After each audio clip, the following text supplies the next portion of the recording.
வணக்கம். நான் நடிகரும் இயக்குனருமான பொன்வண்ணன் பேசுகிறேன். உங்களையெல்லாம் இந்த நேரத்தில் சந்தித்ததில் எனக்கு ரொம்ப சந்தோஷம்.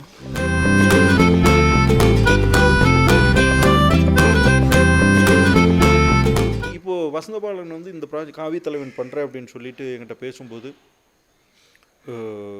இது மேஜர், அதாவது பிக்சரில் மேஜர் கேரக்டர் சார். ஆனால் த்ரோட் அந்த கேரக்டர் வந்து ட்ராவல் ஆகாது. ஏன் ஆகாதுன்னா அதனுடைய ஃபீல் ட்ராவல் ஆகும்.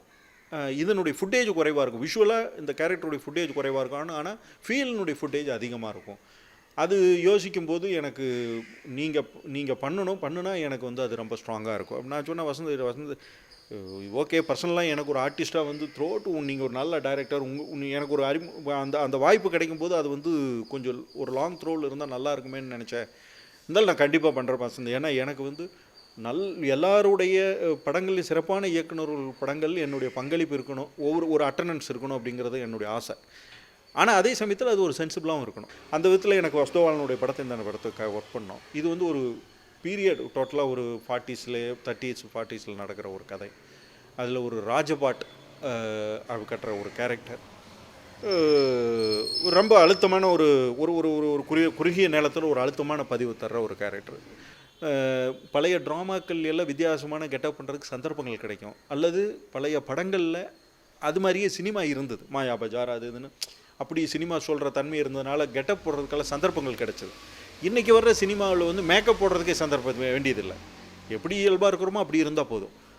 அதில் ஒரு கெட்டப், நம்ம டிஃப்ரெண்ட்டான ஒரு 2-3 கெட்டப் போட்டு பார்க்குறதுக்கு ஒரு சந்தர்ப்பம் ஸ்கிரிப்ட்லேயே அமையுது. அது வந்து நமக்கு ஒரு நல்ல பதிவு. மறுபடியும் திருப்பி எனக்கு இந்த சந்தர்ப்பம் அமையுமான்னு எனக்கு தெரியாது. நான் நினச்சா கூட போட்டு பார்த்துக்க முடியாது. வேணால் ஃபோட்டோஷாப்பில் வேணால் க்ரியேட் பண்ணிக்கலாமே தவிர யதார்த்தத்தில் நான் போட்டு பார்த்துக்க முடியாது. அது விஷயத்தில் எனக்கு அது ஒரு நல்ல ஒரு டிஃப்ரெண்ட் எக்ஸ்பீரியன்ஸ். அதில் ராவணன் பண்ணுறேன், கிருஷ்ணர் பண்ணுறேன், அப்புறம் வந்து இப்போ ஒரு சூரபத்மன் கேரக்டர் ஒன்று பண்ணுறேன். ஒரு 4-5 கேரக்டர் கேட்டால் போகிறோம். அதில்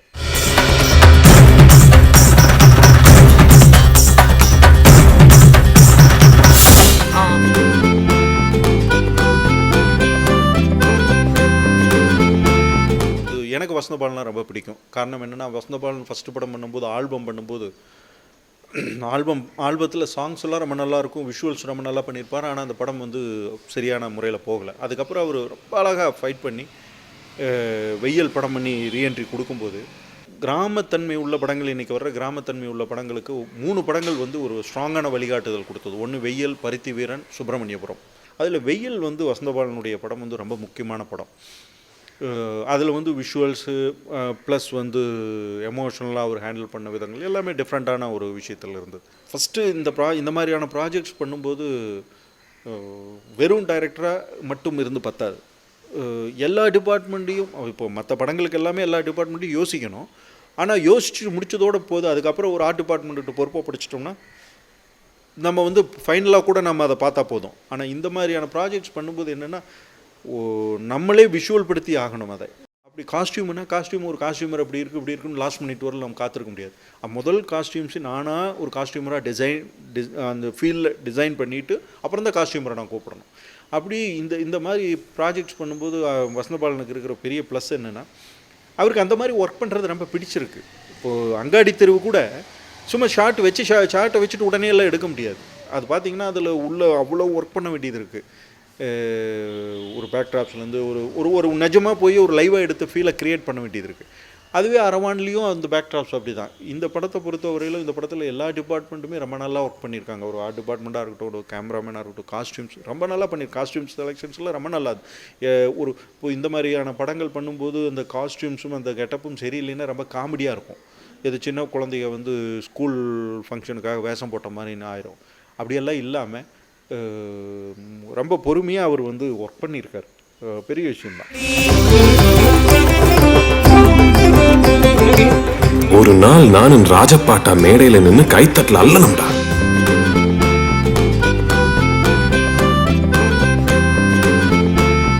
இல்லைம்மா, இல்லை நான் ஒன்றுமே பண்ணலை. ஏன்னா இப்போது ஒரு டைரக்டராக வந்து ஒரு ரூமில் உட்காந்து வெறுமனே என்னை ஒரு ஆர்டிஸ்டாக நீங்கள் வந்து இதை கேரக்டர் பண்ணுறீங்கன்னு சொல்லும்போது ஏதோ ஒரு போகிற போக்கில் சொல்லிட்டு போகிற விஷயம் இல்லை. சொல்லலாம். எப்படின்னா ஏதோ ஒரு ஃபங்க்ஷனில் சந்திக்கும் சார், நான் நெக்ஸ்ட்டு ஒரு ஸ்கிரிப்ட் பண்ணுறேன், அதில் ஒரு கேரக்டர் நல்ல கேரக்டருக்கு நீங்கள் பண்ணலாம் அப்படின்னு ஆரம்ப நிலையில் ஒரு ஸ்கிரிப்டை யோசிக்கும்போது, ஒரு கேரக்டர் ஆர்டிஸ்ட்டை யோசிக்கும்போது அந்த விஷுவல் சொல்லலாம். ஆனால் ஃபைனலாக கமிட் ஆகும்போது அந்த டைரக்டர் ஒரு கிட்டத்தட்ட 99% அது இந்த விஷுவலாக என்ன வருமோ அதுக்கு க்ளோஸாக அவர் ட்ராவல் ஆகிருப்பார். அவர் என்ன அதுக்கப்புறம் தான் அவர் ஃபிலிமில் எடுக்க போகிறார். ஆனால் அது ஃபிலிமில் எடுத்தால் என்ன வருமோ அந்த க்ளோஸ் விஷுவல்ஸ் அவர் வந்துடுவார். அப்போ நான் என்ன நடப்பேன், என்ன பண்ணுவேன், என் கெட்டப் எப்படி இருக்கணும், என் காஸ்டியூம்ஸ் எப்படி இருக்கணும், என்னுடைய பாடி லாங்குவேஜ் இருக்கணும், டைலாக் எப்படி பேசுவா, அந்த கேரக்டர் என்ன பேசும், அவர் எல்லாமே டிசைன் பண்ணிவிட்டு டிசைட் பண்ணிவிட்டு தான் என்கிட்ட அப்ரோச் பண்ணியிருப்பார். அப்போது என்னுடைய பங்களிப்பு என்னென்னா, அவர் என்ன நினச்சிருக்காருங்கிறத ஒன்று அவர் சொல்கிறதுலேருந்து நான் புரிஞ்சுக்கணும், இல்லைன்னா நான் கேட்டு தெரிஞ்சுக்கணும். அவ்வளோதான் என்னுடைய பங்களிப்பு. இந்த மாதிரியான ஸ்கிரிப்டுகளுக்கு கெட்டப் மட்டும் போடுறதுக்கு நாம் ஹோம் ஒர்க் பண்ணுறதில்ல. அதை நம்ம அவங்க எல்லாம் பண்ணினதை நம்ம போய் கரெக்டாக உள்ளே பொருத்தி நின்று அவங்க ஃபீலுக்கு ஒர்க் பண்ணுறது தான் முக்கியமாக இருக்கும்.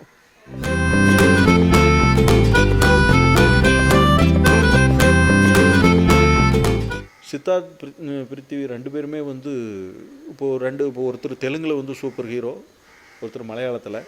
அப்புறம் 2 பேருக்குமே தமிழ் ஒரு தாய் வீடு மாதிரி தமிழ் ப்ராஜெக்ட்ஸ் 2மே பண்ணுறோம். அப்படி இண்டிவிஜுவலாக 2 பேருமே ஒரு வியாபாரத்தன்மை உள்ள ஹீரோக்களாக இருக்கிறவங்க. நடிகனாக நான் என்ன பிளேஸில் இருந்தால் கூட ஒரு சீன் அப்படின்னு வரும்போது சில சீன்ஸில் ஒரு கேரக்டர் சைலண்ட்டாக நிற்க வேண்டியது வரும், ஒரு கேரக்டருக்கு மட்டும் டைலாக் இருக்கும், ஒரு கேரக்டர் அது கேரக்டர்.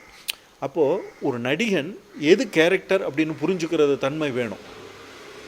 அது இருந்தால் தான் ஸ்பாட்டில் தேவையில்லாத அந்த ஒரு ஈகோ வர்றது அதெல்லாத்தையும் தவிர்க்க முடியும், ப்ராஜெக்ட் ஸ்மூத்தாக ட்ராவல் ஆகும். நான் க்ளோஸாக அப்சர்வ் பண்ணூரில் இப்போ எனக்கும் சித்தார்த் பிருத்திவிக்கு ஒர்க் பண்ண ஒரு 10 days அந்த காலகட்டம் அவங்களோட தான் நிறையா சீன்ஸ் இருந்தது. அப்படி ஒர்க் பண்ண காலகட்டத்தில் என்னோட அவங்க ஒர்க் பண்ணினது அப்படிங்கிறத விட அவங்க 2 பேர்த்தையும் நான் அப்சர்வ் பண்ணும்போது ரொம்ப க்ளோஸாக இருந்தாங்க. ரொம்ப ஆச்சரியமாக இருந்தது. ரொம்ப ரொம்ப ஃப்ரெண்ட்லியாக, ரொம்ப க்ளோஸாக அவங்களுக்குள்ள. ஏன்னா த்ரூ அவுட் பிக்சரில் அவங்க ட்ராவல் ஆக போகிறாங்க. நாளைக்கு ஒரு போஸ்டர் டிசைனாக இருக்கட்டும், இல்லை பிக்சரில் ஒருத்தருக்கு சாங் இருக்கும், ஒருத்தருக்கு லேட்டாக சாங் வரும், அல்லது ஒருத்தருக்கு ஒரு கேரக்டர் ஒரு சீனில் எமோஷனலாக பேசும். அது மாதிரியான விஷயங்கள் ஸ்கிரிப்டுக்குள் நிறைய மாறி மாறி இருக்கும்போது இதை புரிஞ்சுக்கிட்டு ஒர்க் பண்ணுற தன்மை இருக்கு இல்லையா, அது அவங்க 2 பேர்த்துக்கிட்டையுமே நல்லா இருந்தது. குட். எனக்கு ரொம்ப 2 பேருக்கு மேலேயுமே ஒரு நல்ல மரியாதையான விஷயமா இருந்தது. உடம்பும் மனசும் ஒரே லயத்தில் ஏங்கினா தான் அது நடிப்பு.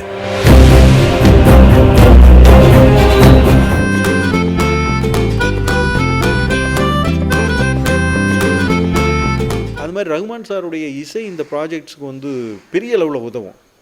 ஏன்னா ஒரு சவுண்டு நமக்கு பீரியட் ஃபிலிம்னாவே ஒரு அந்த பழைய நம்ம ஹார்மோனி பெட்டி சவுண்டுகளை கேட்டு கேட்டு பழகியிருக்கோம். அப்படி இல்லாமல் அதே தான், ஆனால் அந்த ஃபீலிங் க்ரியேட் பண்ணணும். ஆனால் இன்றைக்கி இருக்கிற ட்ரெண்டுக்கு கொடுக்க வேண்டியது இருக்குது. அதுக்கு மிக சிறப்பான சாய்ஸ் ரகுமான் சார்.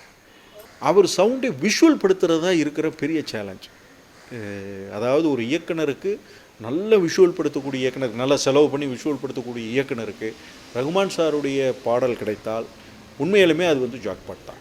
ஒன்று. ரெண்டாவது, இந்த படம் அவருக்கு ஒரு நல்ல பதிவு. என்னென்னா, இப்போ நான் எப்படி ஒரு ஹிஸ்டாரிக்கல் பிக்சரை ஒரு டைரக்டர் வசந்தபாலனே நினச்சாலும் மறுபடியும் இந்த மாதிரி ஒரு படத்தை உடனே பண்ண முடியாது.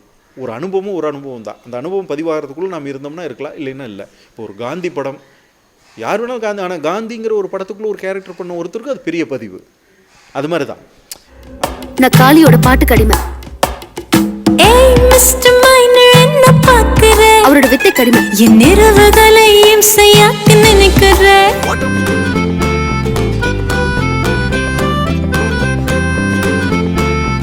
இல்லைம்மா, எங்களுக்குள்ள ஒரு தனிப்பட்ட முறையில் இருக்கிற ஃபீல் என்னென்னா, சினிமா என்பது வேறு, தனிப்பட்ட வாழ்க்கை என்பது வேறுங்கிறதுல நானும் சரி என் துணைவியும் சரி தெளிவாக இருக்கோம். சினிமா இல்லைனாலும் நாங்கள் இந்த சொசைட்டியில் இருப்போம். சினிமாவே செய்யலைன்னா கூட இந்த வாழ்க்கையை நாங்கள் வாழ்ந்துக்கிட்டு இருப்போம். சினிமா இருந்தால் தான் சினிமா தான் அப்படின்னு அல்ல. நான் சினிமாவில் ஒரு ஓவியனாக இன்றைக்கி வரலாம் நடித்ததில்லை. அல்லது மென்மையான கேரக்டர்ஸுகளை விட நான் அதிகமான முரட்டுத்தனமான கேரக்டர்ஸும், ரொம்ப கோபமான பெண்ணை அடிக்கிறதும். இன்றைக்கி என் வீட்டில் இருக்கிற என் பெண்ணை நான் கை நீட்டி அடித்தது கிடையாது. ஆனால் பருத்தி வீரனில் பிரியாமணியை நான் அடித்து என் கை வலிச்சிருக்கு, பிரியாமணிக்கு வலிச்சிருக்கு. அப்போ ஒரு கேரக்டரை நம்ம பண்ணும்போது அந்த கேரக்டருக்குள்ள தன்மைக்கு நம்ம பண்ணுவோம். அந்த இமேஜ் வேறு, தனிப்பட்ட வாழ்க்கை இமேஜ் வேறு. இப்போது நானும் என் துணைவியும் 2 பேரும் சேர்ந்து ஒரு படத்தில் நடிக்கும்போது உதாரணத்துக்கு நான் ஒரு மோசமான குணாதிசயம் உள்ள ஒரு கணவனாக ஃப்ரேமில் வர்றேன், என் மனைவி என்கிட்ட அடி வாங்கிட்டு இருக்கிற பொறுமையாக இருக்கிற ஒரு மனைவியாக வர்றாங்க அப்படின்னு ஒரு கேரக்டர் இருக்குதுன்னு வச்சுக்கோங்க. அந்த ஃப்ரேமில் கணவன் மனைவியாக நாங்கள் வரும்போது என் மேல் இமேஜ் வந்து சரண்யா ஹஸ்பண்ட் அப்படிங்கிற இமேஜ் அப்படி பதியும். இல்லை நான் வந்து ரொம்ப சாஃப்டான ஆளாக இருந்து என்னை குடும்பப்படுத்துகிற ஒரு மனைவியாக என் மனைவி நடித்தா, ஐயோ புருஷனை பார்த்தா தாங்க அப்படி, ஆனால் அது புருஷனை போட்டு அப்படிங்கிற ஒரு இமேஜ், தேவையில்லாமல் முரண்பாடான இமேஜை நம்ம வந்து ஸ்க்ரீனில் கொடுத்துக்கிட்டே இருப்போம் சேர்ந்து நடிக்கும்போது. ஆனால் அதுவே நான் தனியாக வேறு யாரோட, அவங்க தனியாக வேறு யாரோட பண்ணும்போது இது வந்து நடிப்புன்னு மாறிடும் ஒன்று. அதனால் நான் டே 1லேருந்து எங்களுக்குள்ளே என்னென்னா சினிமாவில் சேர்ந்து நடிக்கிறதில்ல. நாங்கள் இப்போ அதுக்கு முன்னாடி வந்து நான் கருத்தம்மா பண்ணியிருக்கேன், பசும்பொன் பண்ணியிருக்கோம். நாங்கள் 2 பேருமே வந்து 2 படங்களில் இப்போ கருத்தம்மாவில் என் துணைவியாக தான் அவங்க நடிச்சிருக்காங்க. பார்த்தீங்கன்னா அடிச்சு கொள்கிற மாதிரி தான் இருக்கும் அந்த படத்துலேயே. அடிச்சு கொள்றதுக்கு பிராயச்சித்தம் மாதிரி தான் நான் கல்யாணம் பண்ணிக்கிட்டோம்னு நினச்சிக்கலாம். கல்யாணம் பண்ண பிறகு அடிக்க முடியாதுல்ல, அப்படி நடிக்க முடியாதுல்ல. அதனால் அது எங்களுக்குள்ளே வந்து அது எது பர்சனல் வாழ்க்கை எது வந்து சினிமாங்கிற வித்தியாசங்கள் இல்லாமல் போயிடும். அதனால் அதுக்கான சந்தர்ப்பங்கள் இல்லை. நிறைய வாய்ப்புகள் அது மாதிரி இருந்தது, நாங்கள் எல்லாத்தையுமே தவிர்த்துட்டோம்.